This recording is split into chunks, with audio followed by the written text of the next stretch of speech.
Assalamualaikum warahmatullahi. Baru ni ada orang DM saya. Sat nah. Bunyi kipas. Baru ni ada orang DM saya. Apa pandangan ustaz tentang da'i syed? Saya ni tak pandai. Saya bukan ustaz sebenarnya. Saya tak pandai pun bab-bab ni. Tapi saya nak bagi sikit lah pandangan saya tentang da'i syed ni.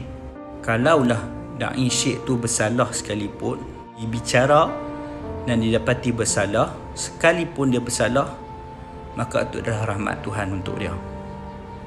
Tidak? Sebab apa? Sebab Tuhan dah balas dah kat dia, kat dunia ni lagi. Tuhan dah balas dah, bagi balasan dia kat dunia. Kat akhirat nanti dia tak teruk dah. Tapi kalaulah dia tak bersalah, maka itu juga adalah satu rahmat Tuhan untuk dia. Sebab apa? Sebab Tuhan nak tingkatkan darjat dia. Kita duduk kat dunia ni sat je. Dunia ni negara bala. Bala tu apa? Negara ujian. Khairul jaza ma'a nizamil bala. Man radiya falahu ridha wa man saqita falahu saqatu. Sebaik-baik ganjaran tu pada sebesar-besar ujian yang datang kat dia. Lagi besar ujian datang kat dia, lagi banyak ganjaran yang Tuhan bagi dekat dia. Kalaulah dia tak buat, maka itu adalah rahmat untuk dia. Tuhan nak tingkatkan darjat dia, dan Tuhan nak peringat ada sesuatu, mungkin dia ada lupa Tuhan ke apa, kita tak tahu, wallahu a'lam. Tapi dalam dunia ni sebenarnya, bila kita nak menghadap Tuhan nanti, bukannya Tuhan nak tanya apa da'i syed tu buat ke hang, apa yang orang tu buat ke hang. Tak. Tuhan akan tanya apa? Tuhan akan tanya apa yang hang buat kat dunia ni, apa yang kita buat kat dunia ni, apa amalan kita yang untuk kita dapat rahmat Tuhan, apa yang kita buat untuk kita cari rahmat Tuhan, cari redha Tuhan. Hak tu yang Tuhan tanya. Kita sembahyang tak? Kita puasa tak? Kita buat zakat tak? Kita sedekah tak? Amalan-amalan tu lah yang akan bawa kita untuk tarik rahmat Tuhan.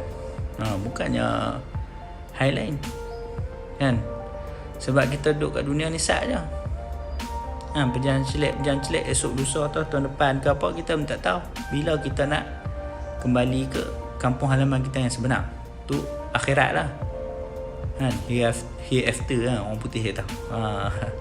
Jadi itulah bagi saya rahmat untuk dia lah. Bila berjadi benda ni kat da'i syed tu, itu adalah rahmat untuk dia. Dan semalam kita tengok peguam kata apa? 2 report daripada 7 tu, ada 2 report yang ada 2 lah yang mengatakan kemungkinan lah report tu adalah report palsu. Jadi kita pun tak tahu, kan, apa yang jadi dia buat betul ke tak. Jadi tak payahlah kita ambil tahu sangat. Ambil tahu macam tu dah, tak payah duk mulut kita ni. Kita orang Melayu ni, mulut kita suka duk mengata orang. Jadi kita tak payah duk kata-kata kat orang lah. Tak payah duk kata dia jahat ke, dia baik ke, kita pun tak tahu. Serah kat Tuhan lah, serah kat pihak kuasa untuk adili dah.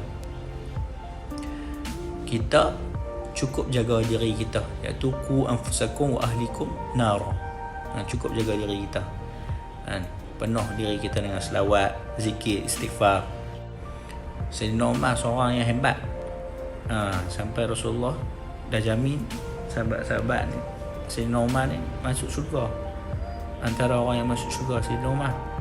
Tapi Sayyidina Umar yang hebat, yang bagus ini pun, dia sendiri kata, aku ni hanya seorang Umar, dan kemuliaan aku sebab Islamnya. Kerana Islam aku mulia, Sayyidina Umar kata. Dan dia takut kalau semua orang masuk syurga kecuali ada seorang tu yang tak masuk syurga, dan dia takut seorang tu adalah dia. Ni Sayyidina Umar, orang yang dia dijamin syurga pun, dia jaga diri dia. Dia qu anfusakum, dia jaga diri dia. Dia kata dia takut semua orang masuk syurga kecuali ada seorang tu, dan seorang tu dia. Dia takut dia yang tak masuk syurga tu. Kita lah yang tak ada apa sembahyang akhir waktu, tak salah kita lah. Ni saya. Tuan-tuan, perempuan, abang kakak semua saya tak tahulah, kan. Saya sendiri ni teruk. Takkan nak cerita dosa kita, kan.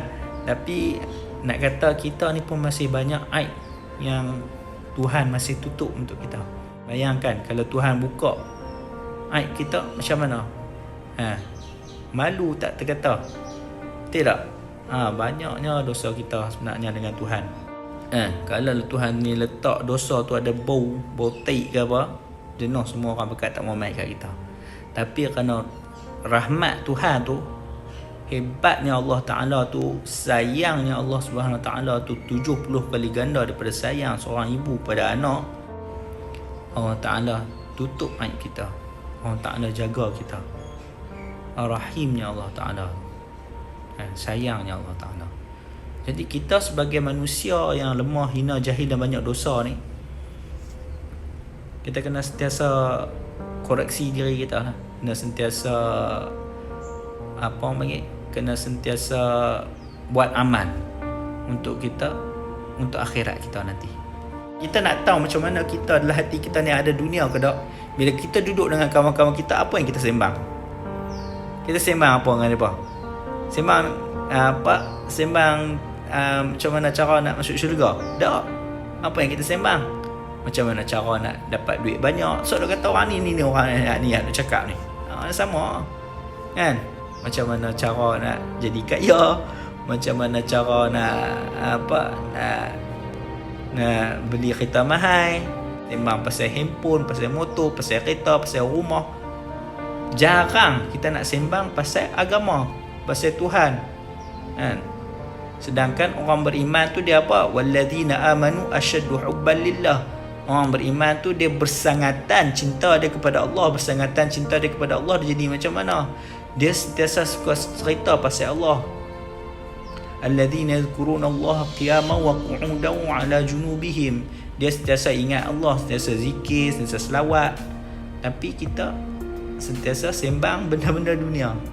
Bolehlah nak ambil tahu kisah dia, kisah pasal Da'i Syekh tu tak apalah. Kan? Apa yang jadi kat dia.